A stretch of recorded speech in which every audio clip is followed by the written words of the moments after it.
आज मानवाधिकार दिवस है और मानव अधिकार आयोग के जो सदस्यगण हैं, पदाधिकारी हैं, इन्होंने यह निर्णय लिया है कि जहां समस्या है हम वहीं इस दिवस को मनाएंगे। और इस निर्णय के अनुसार आज चिरामन घाट और धर्मशाला घाट के बीच जो घाट है वहां पर पहुंचकर जो जीर्ण शीर्ण हाल में घाट हैं, यहाँ पे जो गंदगी है, नर्मदा के किनारे सीधे गंदे नाले बहते हैं, इन सब समस्याओं को लेकर मानवाधिकार आज ग्राउंड जीरो तक पहुँचा हुआ है। यहाँ पर प्रदेश के उपाध्यक्ष मुकेश सोनी जी हैं, आइए उनसे चर्चा करते हैं। भाई साहब नमस्कार। नमस्कार। यहाँ पे मानवाधिकार दिवस मनाया जा रहा है, कैसे बनने लगा? जी, अभी हमने 8 तारीख को एक मीटिंग ली थी और शहर में क्या क्या समस्याएं हैं उन पर चर्चा की थी। तो मानवाधिकार दिवस हम ग्राउंड जीरो, जैसा आपने अभी बोला कि जहां समस्या है वहीं जाकर मानवाधिकार दिवस हम मनाएंगे। और उसी तारतम्य में आज चिरामन घाट में हम लोग यहाँ उपस्थित हुए हैं। यहाँ की जो महिलाओं का समूह आप देख रहे हैं, ये बहुत परेशान भी थी, पीड़ित भी थी और संभावना भी थी कभी भी जनहानि हो सकती है। उसका कारण है घाट का जर्जर स्थिति में आना। यहाँ घाट जो है नीचे से खोखले होते जा रहे हैं और बाजू का घाट आप दिखाएंगे तो वहाँ घाट पूरा दब गया है। कभी भी जहाँ हम खड़े हुए हैं ये भी कभी भी किसी भी समय क्षतिग्रस्त होकर चला आ सकता है। तो हो सकता है कि जो लोग उस समय यहाँ उपलब्ध हों वो सब जनहानि हो जाए। तो प्रशासन को इसी का ध्यान केंद्रित करने के लिए आज हमने इस गांव में सब महिलाओं और जो ग्रामवासी हैं इनके बीच में बैठकर एक निर्णय लिया है कि इसका एक पत्र हम प्रशासन को, मुख्यमंत्री जी को कलेक्टर के माध्यम से भेजा जाएगा। यहाँ बड़ी संख्या में महिलाएं हैं, क्या समस्याएं बताई उन्होंने? हाँ, महिलाओं ने बताया है, एक तो क्षतिग्रस्त घाट है, पहली समस्या उनकी ये है।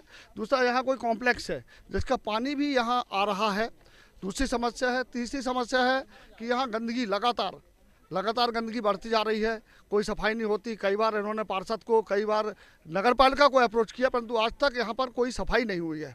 तो ये तीनों चारों मुद्दे हम आज रखने वाले हैं। हमारे बीच संत कथावाचक नीलू महाराज जी भी हैं। क्या इस स्थान पर शायद पहली बार आप आ रहे होंगे, कैसी समस्या देख के क्या लगा, क्या मन द्रवित हुआ? क्या हम लोगों के सामने कोई हमारी माँ के ऊपर उसके सीने में कोई मलमूत्र कर दे, कितनी वेदना होगी। यहाँ आकर के इतनी पीड़ा हुई कि जहाँ अरबों की योजना चली है, सीवर लाइन सीधे गंदगी का पानी नर्मदा में ना जाए, उसका शुद्धिकरण हो फिर नर्मदा में जाए, और यहाँ तो सीधे सुलभ कॉम्प्लेक्स का पानी ही मलमूत्र सहित नर्मदा में मिल रहा है। इतनी वेदना हुई देख करके। छोटे छोटे बच्चे हैं, गरीब लोग हैं, बेचारी किसी भी समय ये स्थल जहाँ हम खड़े हैं नर्मदा की गोद में समा सकता है। इसका जिम्मेदार कौन होगा? थोड़ी सी यदि चेतना आ जाए और जागृत हो जाए तो इन लोगों को जगाया जा सकता है। शासन प्रशासन से अनुरोध है, निवेदन है कि ये समस्या जो तत्काल में बहुत भीषण रूप ले सकती है, इसका तत्काल समाधान खोजा जाना चाहिए। आप मानवाधिकार के यहाँ के समिति के जिलाध्यक्ष भी हैं और एडवोकेट भी हैं। अरे नहीं है, सॉरी, LIC है। तो एक जन सामान्य के रूप में और मानवाधिकार अध्यक्ष के रूप में क्या देखते हैं समस्याओं को लेकर? इन समस्याओं को देखकर मतलब हृदय में वेदना तो होती है, लेकिन अभी जैसा कि मंडला में हमने देखा महेशमती घाट को इतना अच्छा कर दिया गया, तो मैं प्रशासन का एक बार चाहूँगा कि वो लोग यहाँ भी आकर देखें कि यहाँ जो लोग रह रहे हैं, यहाँ जो बच्चे हैं, ये कैसे जीवन जी रहे हैं। महिलाओं ने बताया कि यहाँ शराब की बिक्री होती है, गृह कलह होता है, और सबसे दुखद घटना की जिस माँ नर्मदा का हम लोग पूजन करते हैं, ऐसी हमारी माँ नर्मदा है कि यदि हम इस घाट में आकर कुछ सोच लें तो हमें मांगने की ज़रूरत नहीं पड़ती।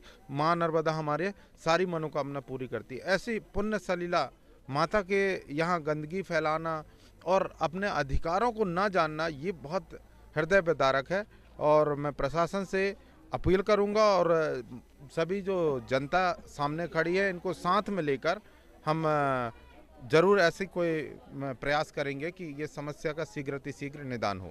हमारे साथ पर्यावरण प्रेमी राजकुमार जी हैं। क्या कहते हैं भाई साहब ये स्थिति देखकर? निश्चित तौर से मुझे दुख हुआ इस बात के लिए कि हम जहां मां नर्मदा, जो कि जीवनदायिनी कहते हैं, प्रदेश की जननी कहते हैं, राष्ट्र की जननी कहते हैं, लेकिन यहाँ पर आके देखा तो हमको लगा है कि निश्चित तौर से हमारी भी कुछ कमी है कि हमने यहाँ पर प्रयास नहीं कर पाए और यहाँ पर गंदगी को सफाई करने का हम लोगों ने ध्यान नहीं दे पाया। लेकिन आज 10 दिसंबर मानवाधिकार दिवस है और हम लोगों ने आज हमारे वार्डवासी, हमारी बहनों के साथ में सभी लोगों ने एक साथ निर्णय लिया है। उन लोगों ने भी निर्णय लिया है कि हम इस तट के किनारे गंदगी नहीं करेंगे।